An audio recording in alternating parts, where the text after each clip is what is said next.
Welcome, Rush Nation, to the final Fast Action Friday of 2022. And what a season we have had. Joining me to see out the year, I'm delighted to say we have a full lineup. Whoop, whoop. We have managed to get off IR and finish the season as we started, so let's get to it. Hey Rob, how's it going, mate? Oh, it was looking close, wasn't it? It was looking close. I feel like we're in this period. I think Friday snuck up on us, and I think everyone feels it when there's the period between Christmas and New Year where no one knows what day it is, no one knows what time it is. Stand still. Yeah, and you just, you're eating chocolate in the morning, you're eating for breakfast, just trying to get through everything you've got to get through, and then, in the meantime, we've got fantasy football to talk about and championships to win. Yeah, I apologise for last week. I am sorry that life just snuck up on me. No, it does, doesn't it? It does. Yeah, it does. It's that time of year. As you say, it's this time of year that it just all goes crazy. Time goes out the window and nobody knows what's going on. And Lewis, hey mate, how's it going? Yeah, all good. I also apologise for last Friday. Some family decided to come a bit early and, turn come right now as well. Early, and now, yeah. But now I've been living off Pringles and Terry's chocolate orange and things like that for the last few days, as I think everyone pretty much does at this time of year. Right. But yeah, all good. Brilliant. Right then, it is our last one of the year, last one of the season. So let's get to it. Thursday night throwback.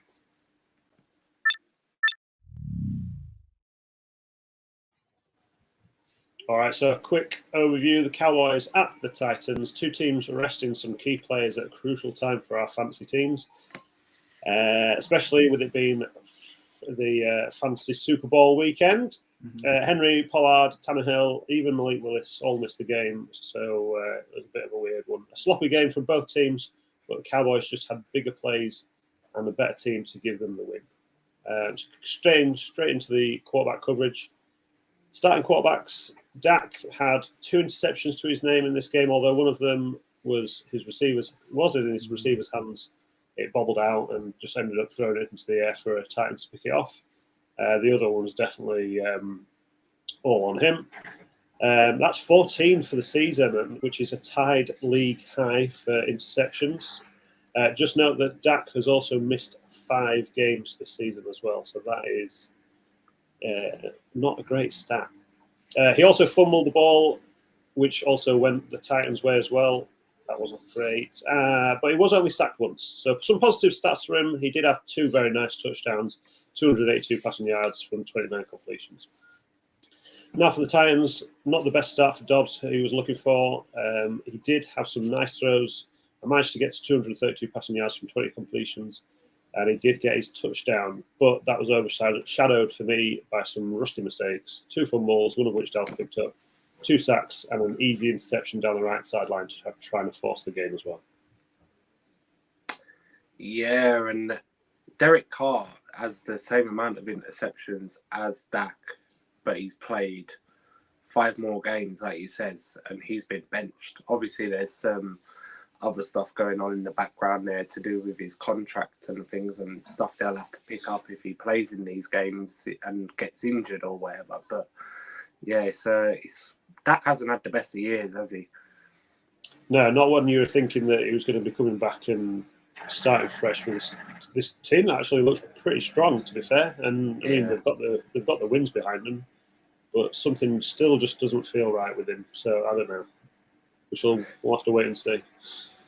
Yeah, absolutely. And Dallas was without Tony Pollard this week, which jumping into the offensive coverage now.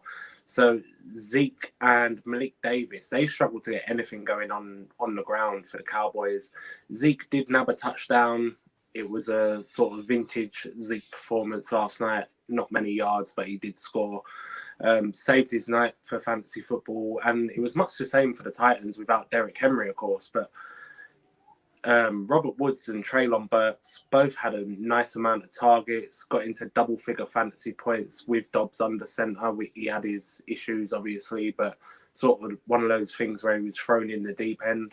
14.9 points for Woods last night. It was his best fantasy outing of the season. He saved it for championship week. And it was his joint most targets of the season with 9.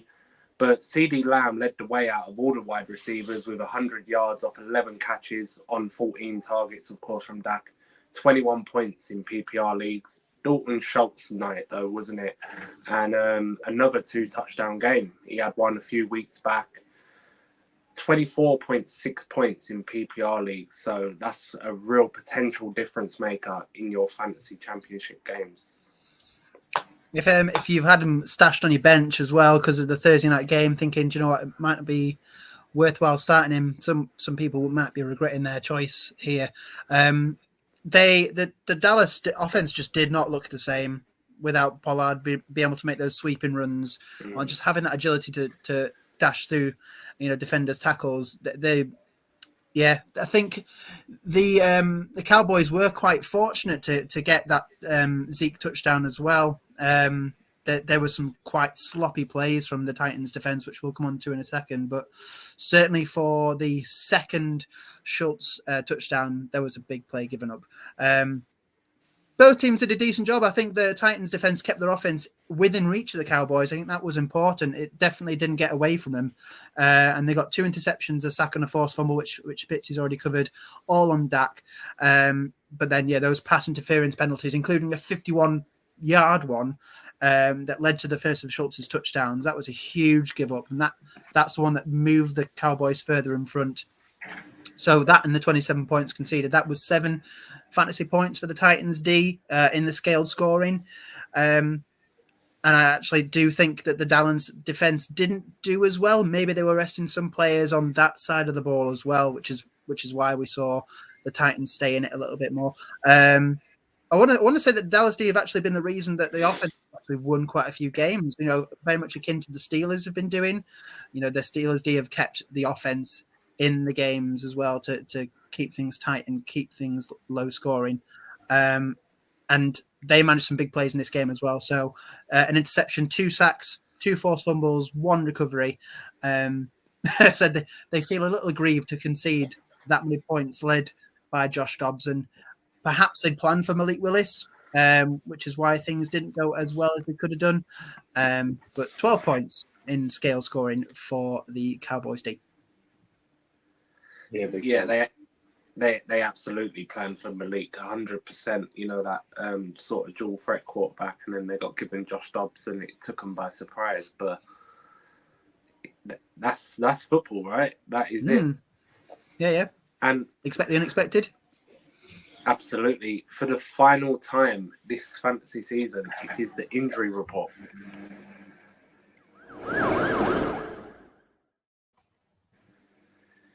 So it's probably more important this week if you are in a championship game rather than any other week this season. But we're going to give you a little heads up with who's been missing some practices and things like that, as always. Nothing last night to sort of talk about. So crack straight on with the quarterbacks. And Jalen Hurts is the big one because he missed last week with a shoulder injury, but he did log a limited participation on Thursday. So it could be the end of Minshew mania already. Get me words out. No, but Jalen Hurts could be a massive play this weekend. Obviously, a lot of people with Hurts would have been stressing a little bit about it, especially if they managed to get through week 16 without him. Mm-hmm. You don't want to. I started Sam Darnold, and fortunately, in one league, I managed to get to week 17. So this could be massive for me. But and I'm sure a lot of other people are in the same boat.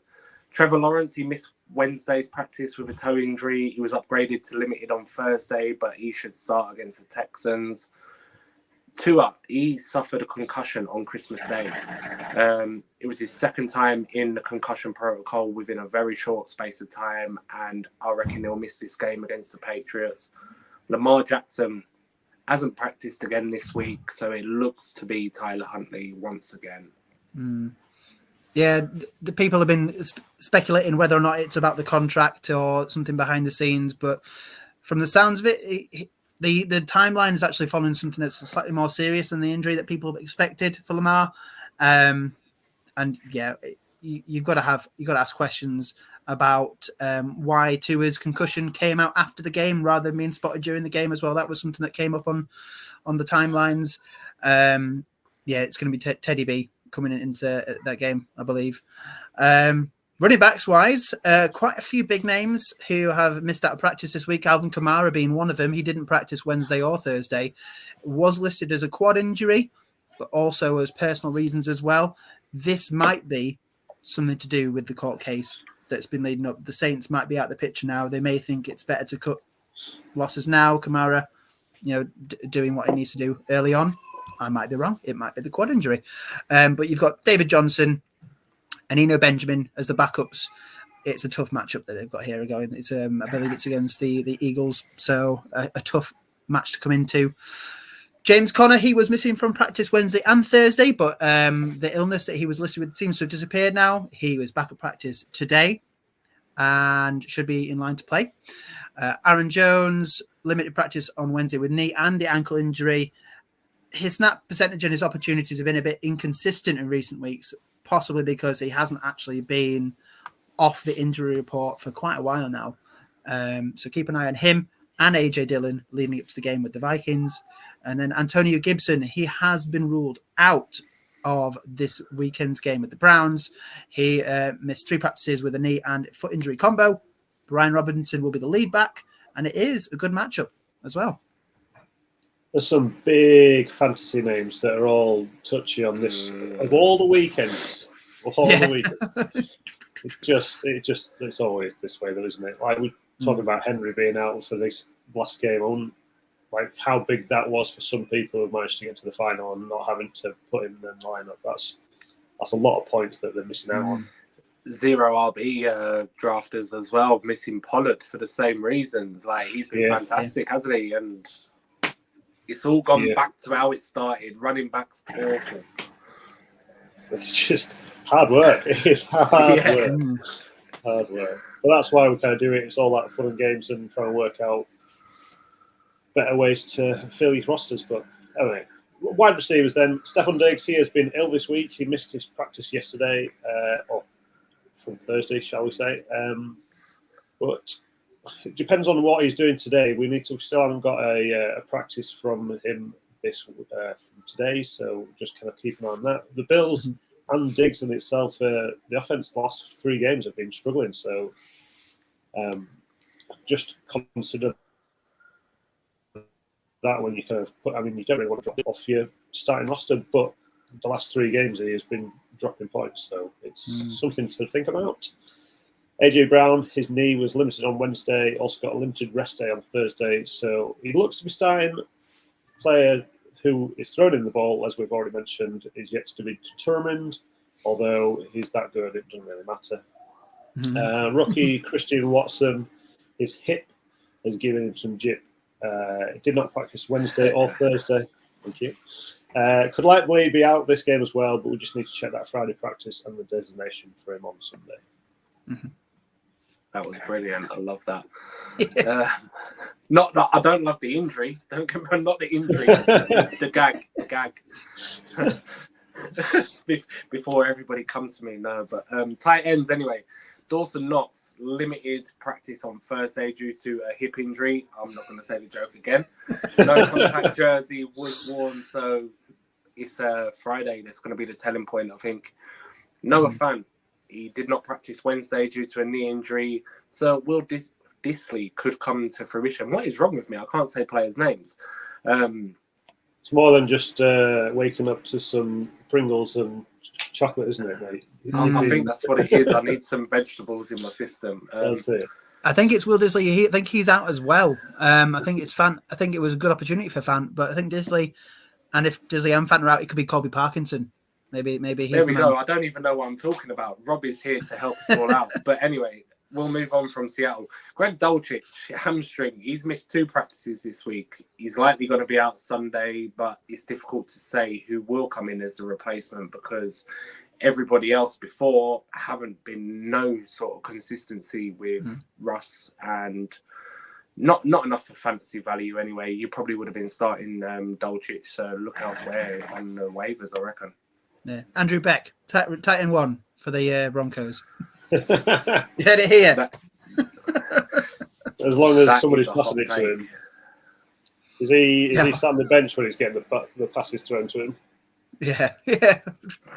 Sorry, apologies, Broncos fans. It makes me laugh every time someone says Greg's proper name, because as a group we call him Dulcici, but I think that's right. On to weak points.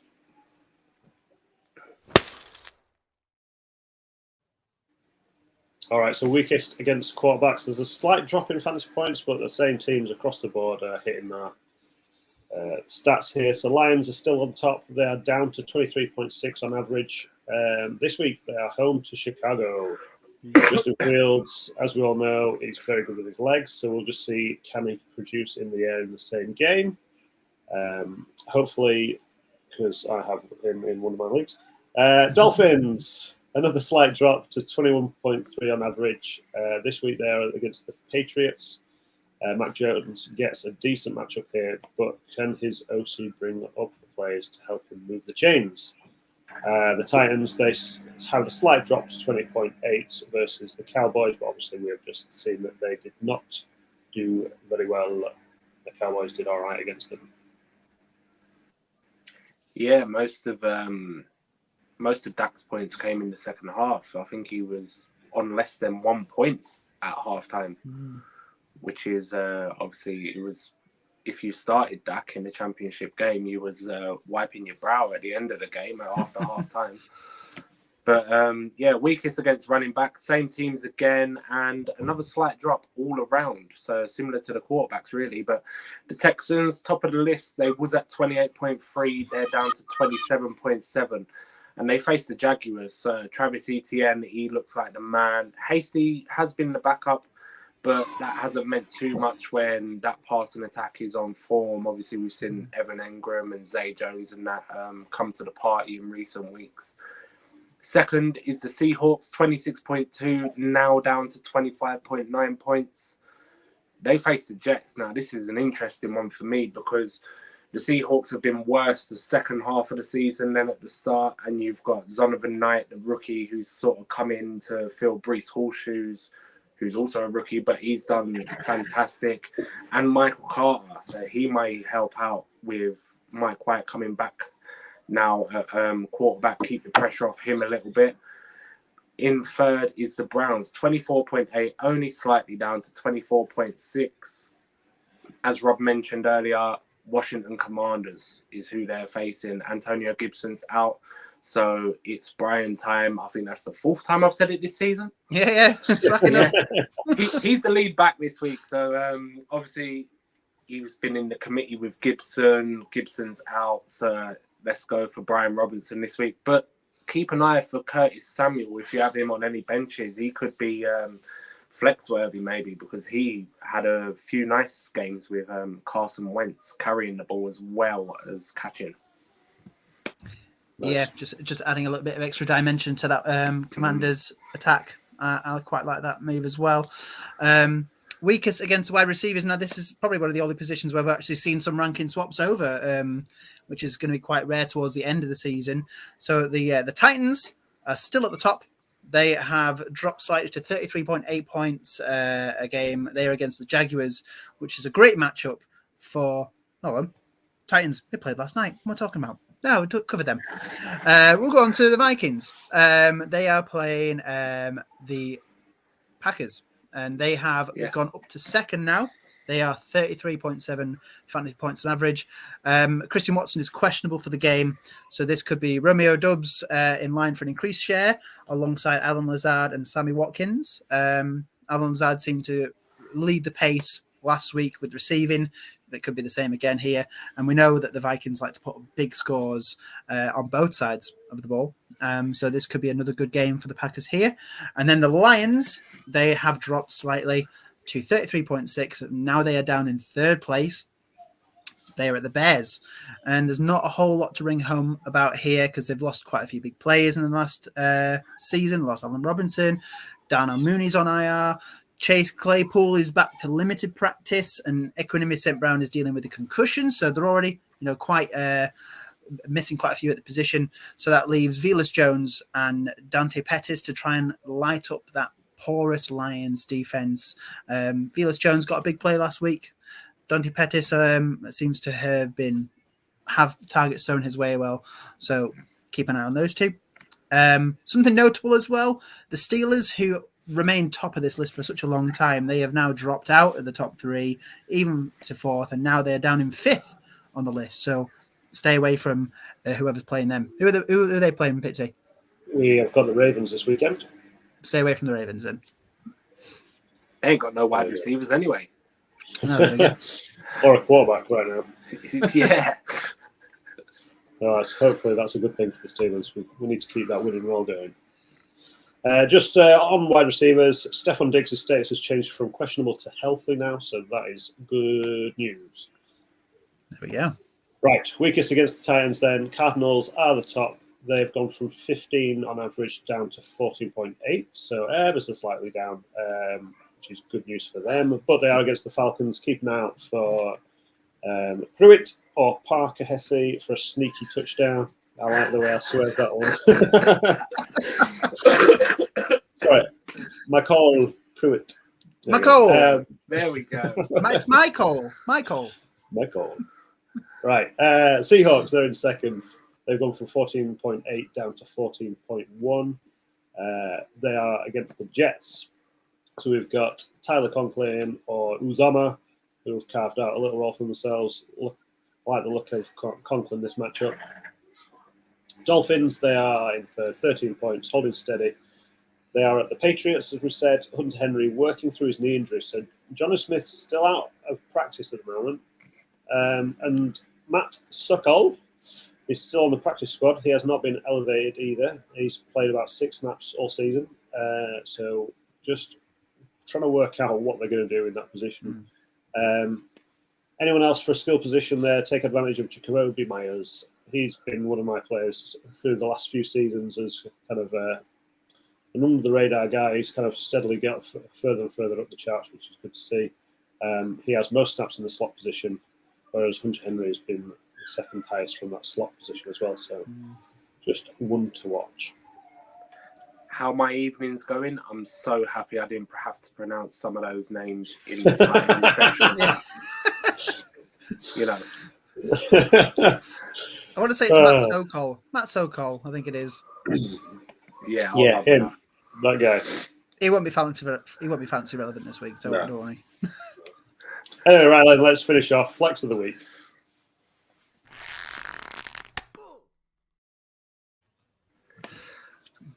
I shall kick us off on Flex of the Week. So it's a guy we think who is flex worthy.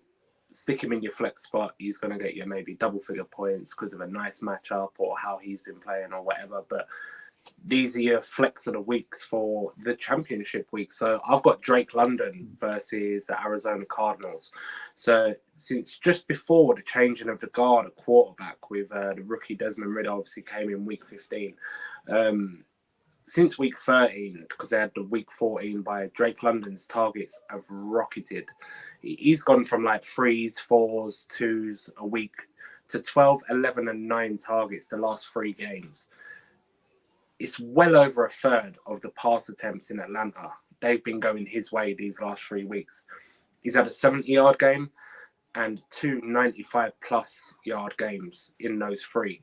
He hasn't scored a touchdown, but he's still finished as a wide receiver 2 twice and a wide receiver 3 once. So I think even though you can plug him in as a flex, there is a safe floor there with the volume he's getting at the moment.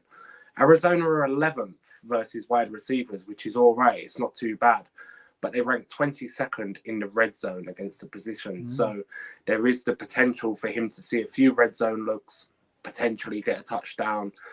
There's chinks in that Arizona armor now, especially with no Buda Baker. He's hit IR, obviously, from the Arizona secondary. So that's opened things up a little bit.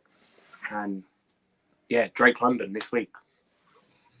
It'd be nice to see if people have made it this far without using Drake London to an extent, because he hasn't really done anything at the first start of the season. And now firing it up for these playoff weeks. Hopefully will really help people. I've gone for a wide receiver as well. Another rookie, Romeo Doubs. I've gone for the Green Bay Packer wide receiver.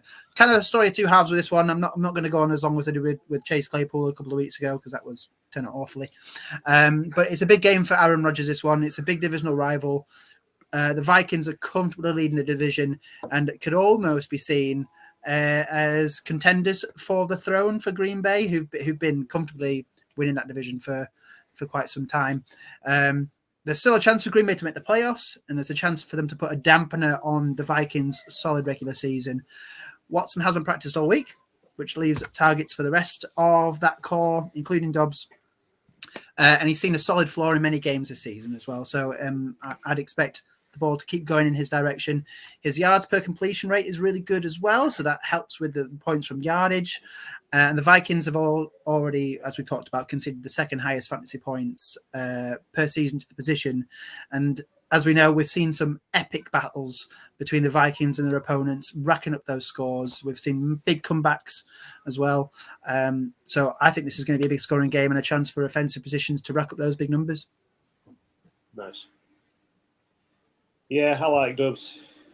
It's, as you say, this strange start to the season and the way that the Green Bay kind of offensive started to tick over nicely in the last few weeks as well. It's been good to see. So nice, I like that. Just to make it a trio of wide receivers, obviously we don't care about these running backs, even though all these running backs that are going into the fantasy season crocs, we're not trying to find anyone a nice, solid backup for them.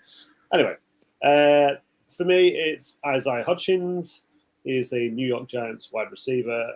In the last 4 games, he has scored 3 touchdowns, on all of which he has been over 80% for the snap share as well. So the last 4 game targets and receptions are as follows: 6 for 5, 6 for 4, 4 for 4, and 12 for 8. So he's been picking up nicely and he's been doing very well with it. This week, the Giants go up against the Colts, and although the Colts sacked Herbert 4 times last week, the main 2 wide receivers went for 76 and 104 yards. So plenty of opportunities for the Giants to pass and send it Hodgins' way. Yeah, I mentioned him last week. I think the Giants had a good matchup in wide receiver as well, and Hodgins was one of that I highlighted as a red zone target, and has just seems to be getting in the right position to get those touchdowns. Jones seems to trust him, which is really good for a flex spot. Exactly. It's really funny with New York at the minute, because you got like Richie James and Isaiah Hodgins that are clear 2 and 3, but neither of them are really the 2 or the 3. Hodgins has obviously been getting them red zone looks, like you say, over Richie James, but their volume is very similar. And for this week, I like Hodgins for, if you've been tattered with injuries and things like that, and you've obviously picked him up off waivers because you wouldn't have drafted him or Richie James, but it's not a bad week, not at all. No. Yeah, I like it. Just before we sign off as well, so John Harbour, he said it's fair to assume that quarterback Tyler Huntley will start on Sunday. So I'm guessing that Jackson is not practicing this week and not playing this week. Oh, that means I'm running in the Steve Rains Bowl final with 1 quarterback. I was going to say 0 quarterback. That's no good. And who is your 1? That's the question. Mr. Trevor Lawrence. That's all right. You can. I'll take that. You can work with that. We can work with that.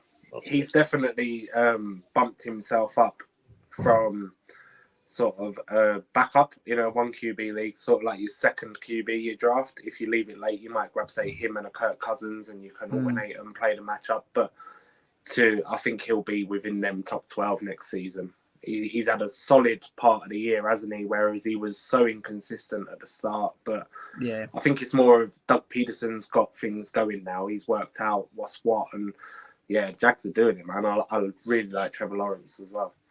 I like the look of Lawrence to Ridley next season as well.